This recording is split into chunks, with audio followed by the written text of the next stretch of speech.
المنتخب المغربي لأقل من 20 سنة يواصل كتابة التاريخ، وها هو اليوم على موعد جديد مع التحدي، حين يواجه المنتخب الأمريكي في ربع نهائي كأس العالم المقامة في الشيلي، في مباراة قوية ومثيرة ينتظرها عشاق الكرة المغربية بفارغ الصبر.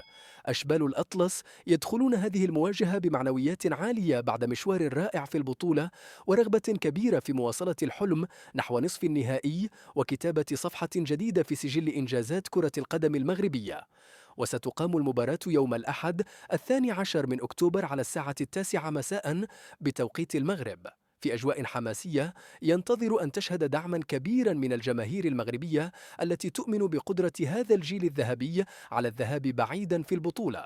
أما المنتخب الأمريكي فيدخل اللقاء بثقة كبيرة بعد عروض مميزة في الأدوار السابقة، لكنه سيجد أمامه منتخبا مغربيا منضبطا ومقاتلا على أرض الملعب لا يعرف الاستسلام. كل التفاصيل توحي أننا أمام مواجهة نارية لا تنسى ستحدد ملامح نصف نهائي الأحلام.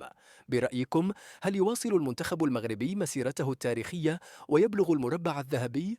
اكتبوا توقعاتكم في التعليقات، ولا تنسوا متابعتنا لتصلكم كل مواعيد المباريات العالمية.